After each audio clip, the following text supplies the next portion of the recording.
It's a filling up process. Kathy just got the ionized water and she's filling up the instrument now. So probably at least 3 litres. Right, yep, yep. And let it drain in. And once it's drained in, you can pull it out and just check. But while that's settling, we can prepare your sample. Oh, in the meantime, we'll prepare the specimen. All right, I'll pause for a second and then we'll continue on. Then we can film it. Count your samples with wax. Make sure you use this wax stick. Right. Can we just have a look at the box? It's a particular impression compound, yes. And it's always... It's up on the shelf usually. And we've got plenty, so that should be... Yeah.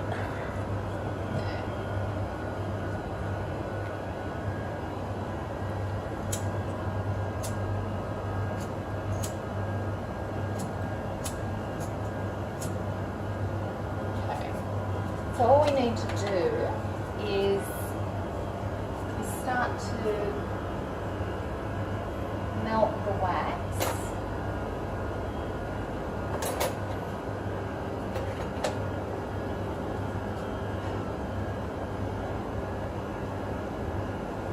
The wax melts fairly quickly.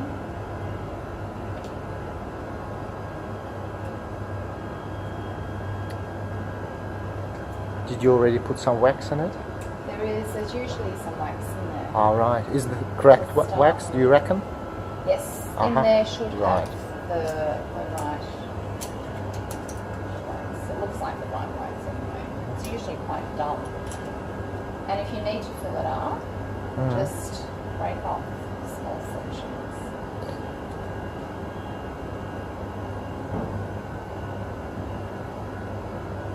So you want to just pause, and then when it's melted, because this is something that takes a while, then it will crucible of wax. It starts to melt. So we need to make sure that we're not burning the wax. Yeah, just once it starts to melt, give it a stir, take it up and give it a stir. Warm it up again. So it's pretty much liquid now. And then just to start the process, what I like to do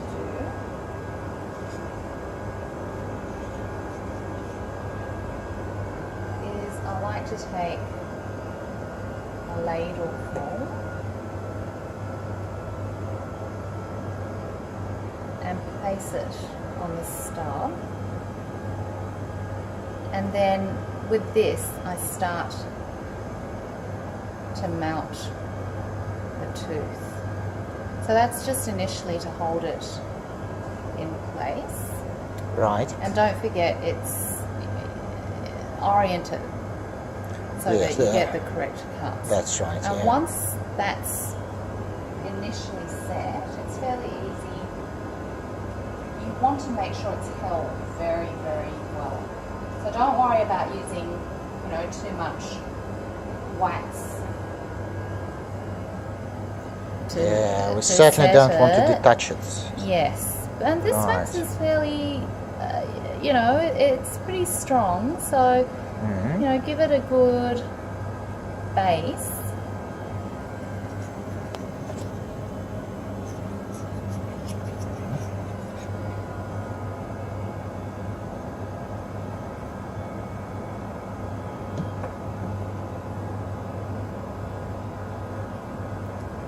And then make sure it's just held in. And it does, you can just, after you cut it, if there's wax on your sample, you can, just take it off. It does remove reasonably well. But also, sometimes you really want to minimize the amount of wax that's going to get on the blade as well. Don't forget, because that will carry it through to your sample. So if that's very important, then you don't want to cover the entire sample with wax, because that can cause quite a smear layer on your sample and on the blade. Yeah, so, makes sense, certainly. Make sure it's nicely set. It's obviously not set.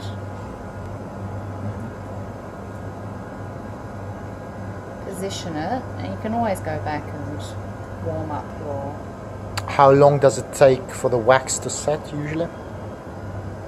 When you set it, you just run it under cold water. I mean, at this point, if I just put it under the tap, it would set immediately. Oh yes, okay. Okay, so Sure.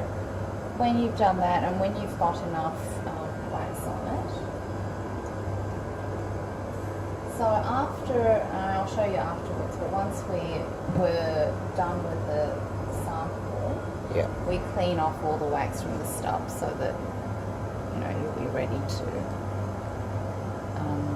do the cut. load your next samples as well.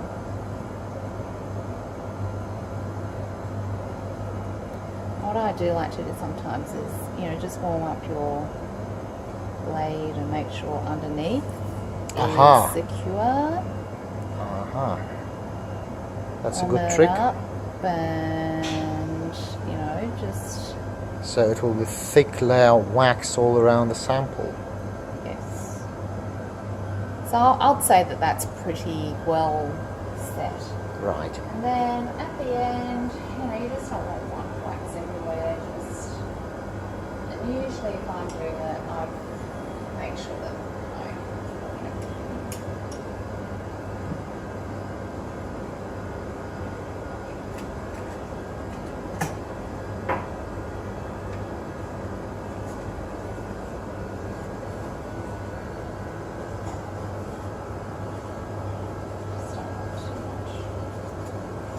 clean-up procedure.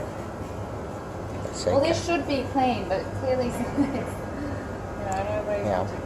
All right. At this stage, I probably will pause again. Pause it. Okay. That really sets.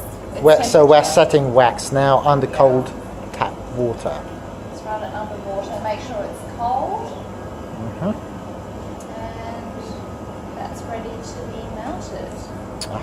So as you said, we'll mount this way. Yes. Okay.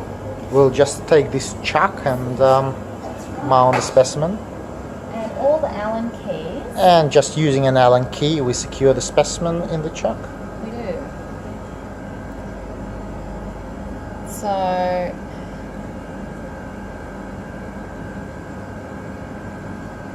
and the screws tighten on the resin block.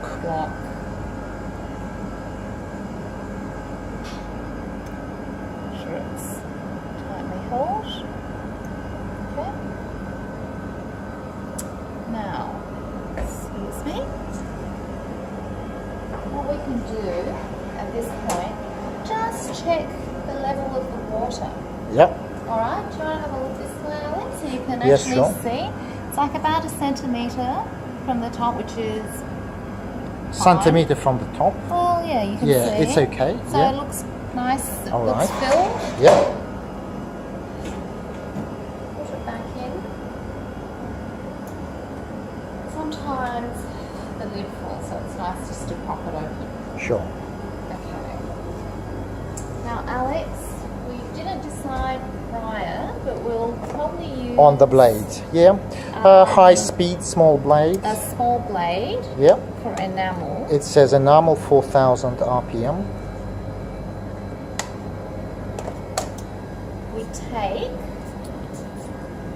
the phalanges. So the phalange should be 2/3 of the diameter of The the wider blade. the better, but you have to leave enough space for For the specimen. your Yeah, specimen sure. as well. Yep. So this is plenty of room to make slices on the tooth. Sure. Assemble. This goes Just one sec. into the blade holder, Yes. and there's a nut which tightens the blade.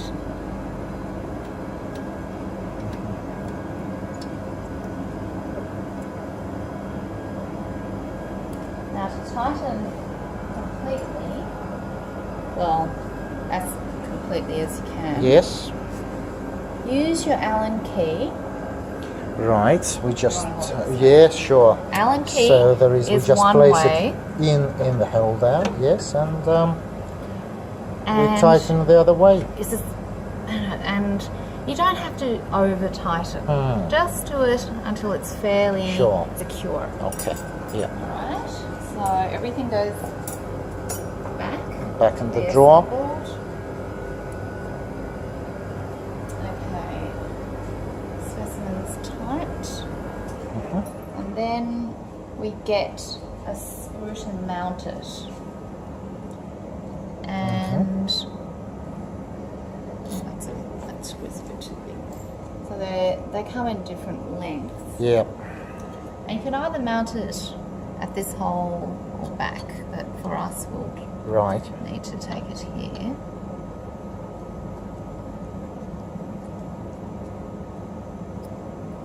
And orientate it so it's perpendicular, making slices, whatever. Right. So, you need to get another Allen key. Another one. And this has to be tight. To tighten the holder. Yep. Yes, understand. Sure.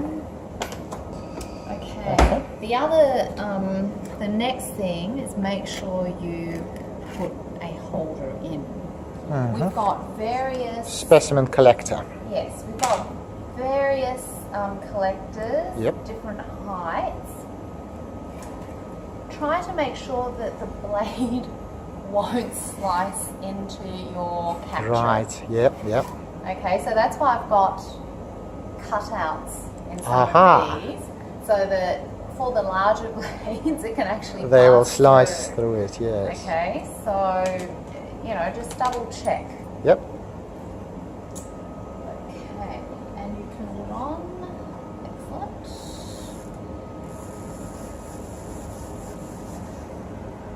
And now it's about positioning. Yes. Alright. So you're using the handle to put the blade closer to the specimen. Moves it manually back and forth. Now you wanted 1 millimeter Thick slices? As many as you can.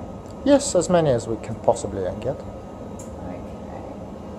So if you wanted to, it's hard to zero everything open, but once you've got it at this point, you can move the holder arm back and forth. Yes, using these buttons. These buttons, and it will push. Adjust a little bit, yeah.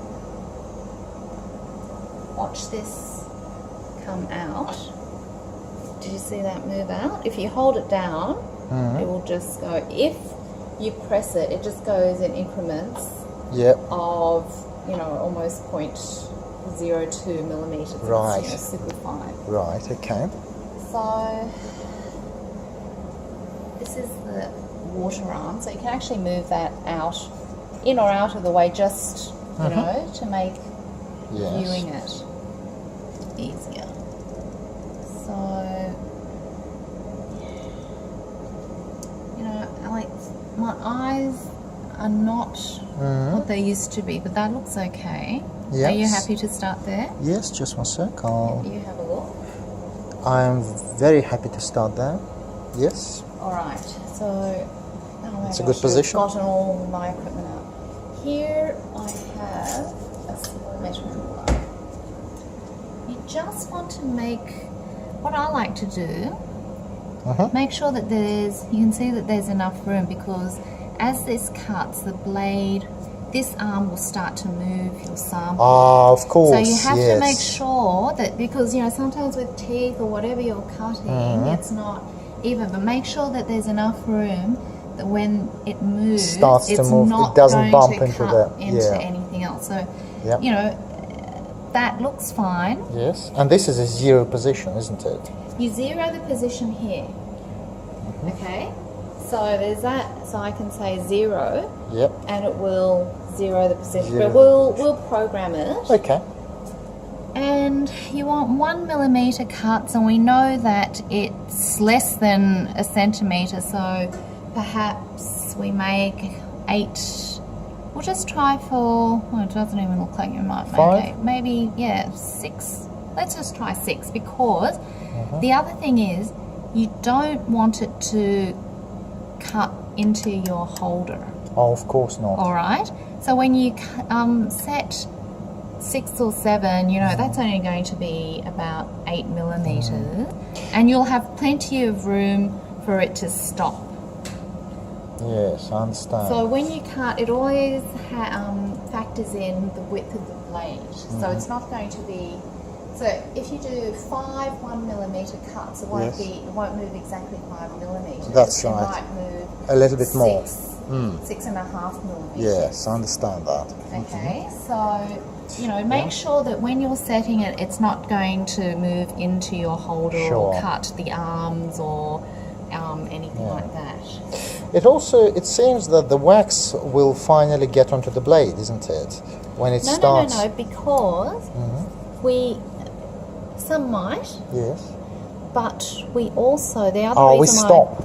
Yes, we determine how far it will cut into. I mean, down to the roots. I mean, basically. if you want to cut all the way, that's fine. I mean, this is the way to halve your tooth, but it just cuts into the wax. That's all. I mean, that's fine. Right. You've just got to make sure afterwards we really true the blades really well, just to remove anything. Of course. Yes. And just, you know, if you just want to label that surface, just be aware that there might be a little bit of wax that might interfere. Perfect.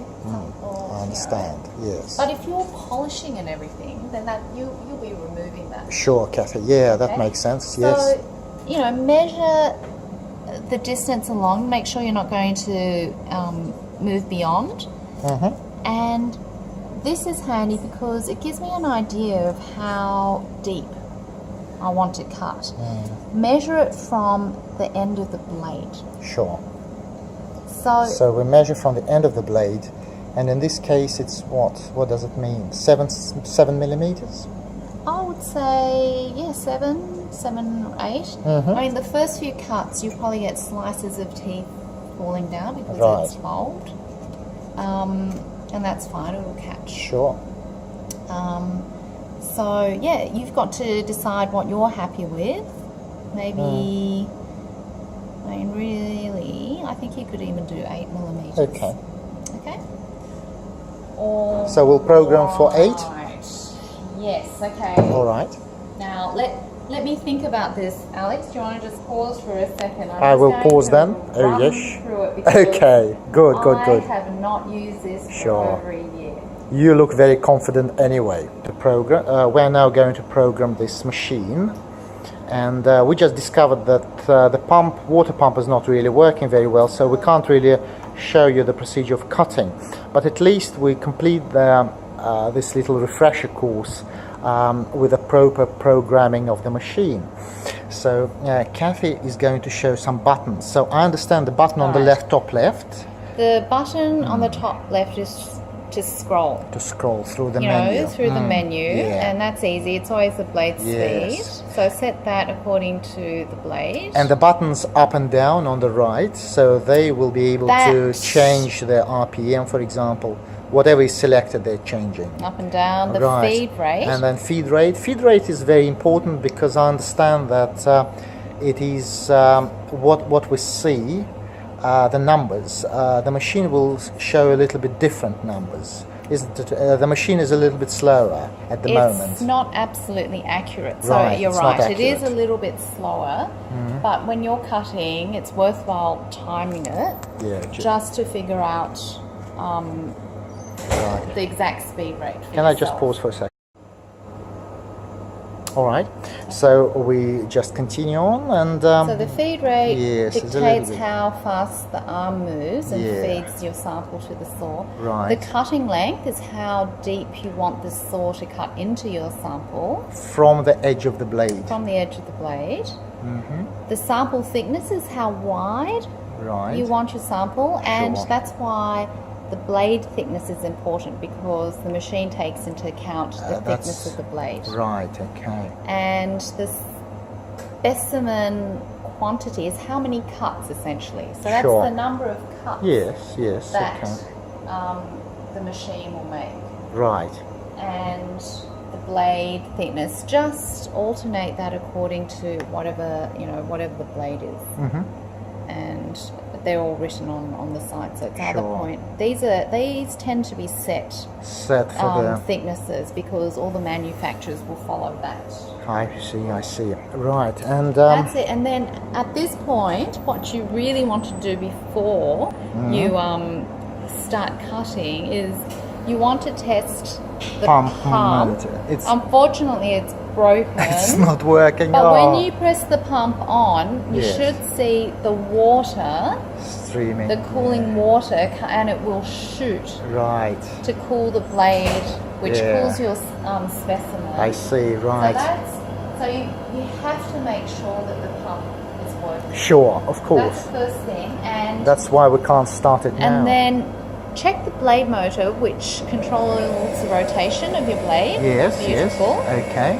And when you're checking the pump and you look at the flow, I'll just show you that you can adjust it, because sometimes you've got a really large blade and you've got to move. Sure. Yeah. You know, the outlet. But you want a very, very good stream of water onto your blade, and you can move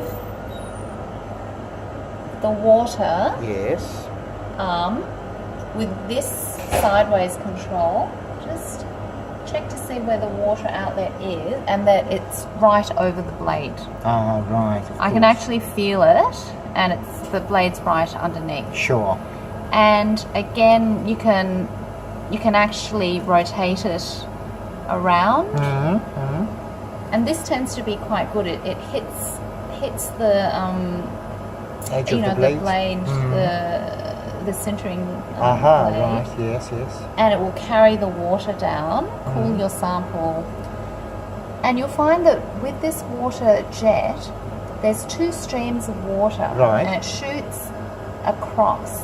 Ideally, you want the blade to be just a little bit past the meeting point. Right, of the okay. jets. Yep. So that's why, it may look a little bit close. You just check the when you water. Turn it on, and then see and how to position where it. the water hits. Yeah, of course. Your blade. Right. Yes. Okay. Your saw. Yes. Makes And sense. it tends to be fairly close. And that carries, the water to cut your sample Right. very well. Okay, I might disassemble, and I'll just show you another feature. So I'm going to move this out. Let's pretend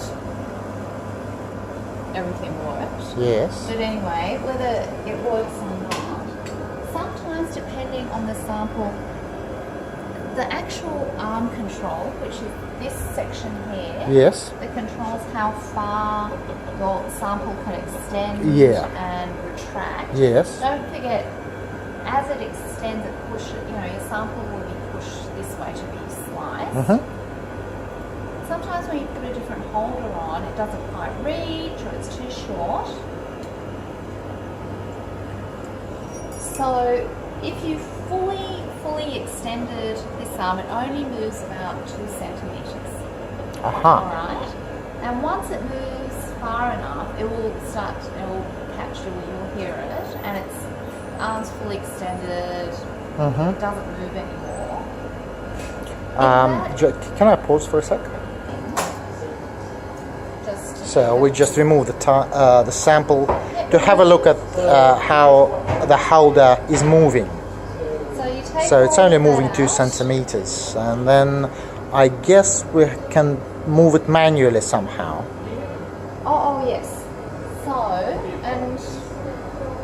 So what you might find is if this is full extent and it still doesn't reach the blade, you can manually move, and it's good to remove all this and make sure that Yeah, so it won't bump. Because there's a lock under here, and you can undo this screw, Yes. and this locks in your sample arm. All right. So you can move it manually, slide it back and forth Yeah. to help position your sample if the arm is too extended, or Fantastic. so Yeah. you can change the position. So, and that particularly is important because usually at the end of, well, absolutely, but no particular, absolutely at the end of every part, we have to use this truing stone to clean the blades. Sure. And again, lock them in, make sure that your samples are held tightly.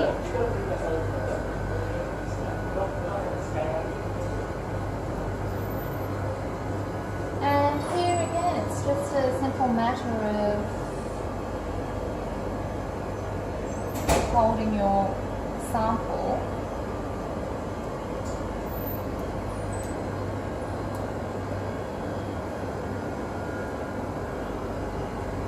make it nice and tight so it doesn't move. And you can see that often with the truing stick, because it's I could have put in a bit more, but you can actually slide your arm back, Sure.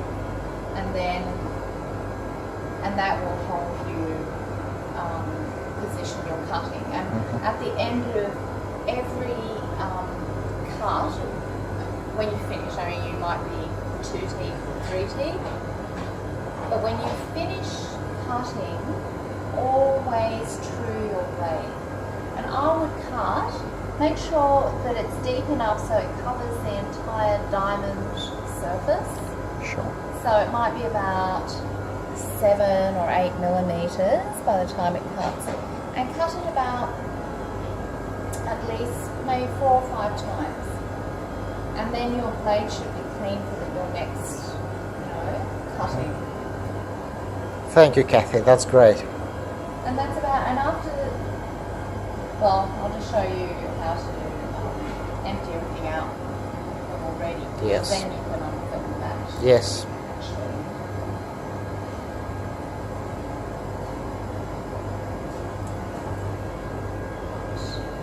Alex, I think that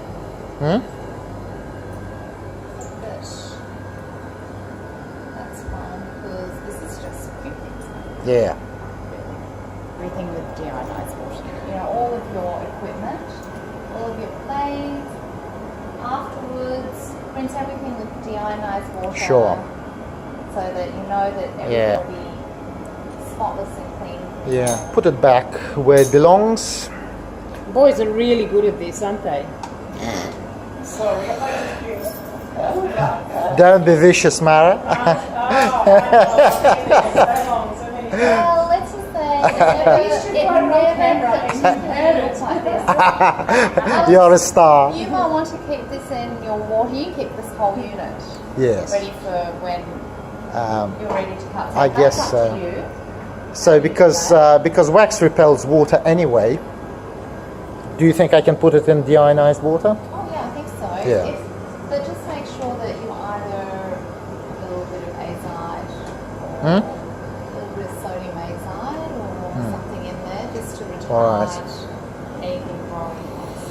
Okay. So I'll just add it PBS or something. well, PBS, if you're very And freeze it. Or it's not good for the wax. So at the very end, you'll find that the chamber will be filled with debris. Yeah. Okay, if you're cutting a lot of samples, I might even change this Water. after about 4, 5 days. So take the water chamber and this does undo reasonably easily. There's just 3 screws.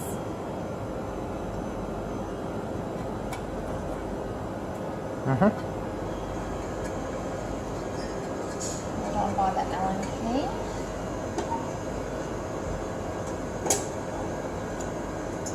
And after you've cut a lot of bone and enamel, it is pretty Dirty, and yeah. unpleasant.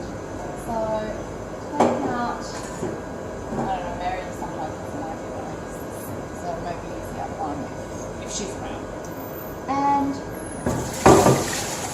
take out your water, take out the strainer, Yes. tip it out. Sometimes I just flush it out with water, because if I have been cutting samples, I don't actually even use the screws. I put this straight back in, Yes.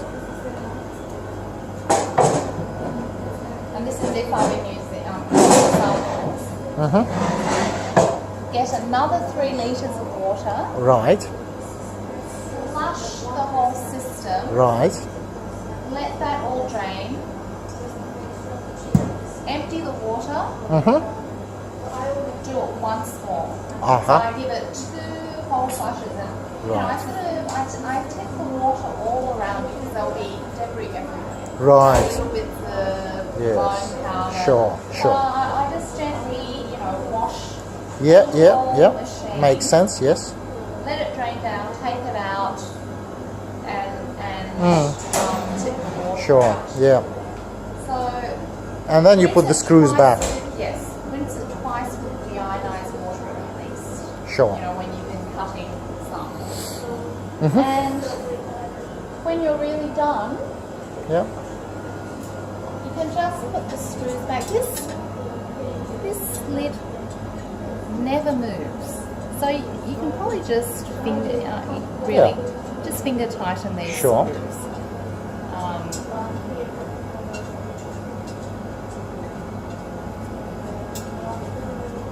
In position.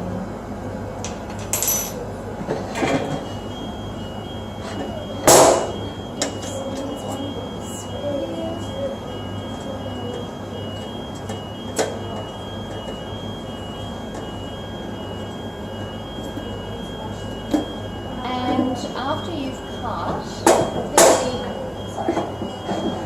everything will be wet. The lid will be wet, everything's wet. Just keep the lid ajar Yep. after you cut, because then everything will dry out. I'll keep it ajar for the time being, just because we've had water in, and it dries very, very quickly. Sure. So by the next day, it will be dry, but you can just keep it open and keep the machine clean. If it needs to be cleaned anymore, wipe it down. But essentially that's all. And if you really need me, Uncle Neil said that they'll get a biplane ticket back. And I'll come back. We do need you, Kathy. You are a superstar. I wish. You are a superstar. No, only in my own. Okay. In my own mind. Kathy, thank you so much for your time, and I'll try to put this video together and then send you the link. Oh, I don't think I want that at all. Okay, But Kathy, thank Thank you. you. For the call.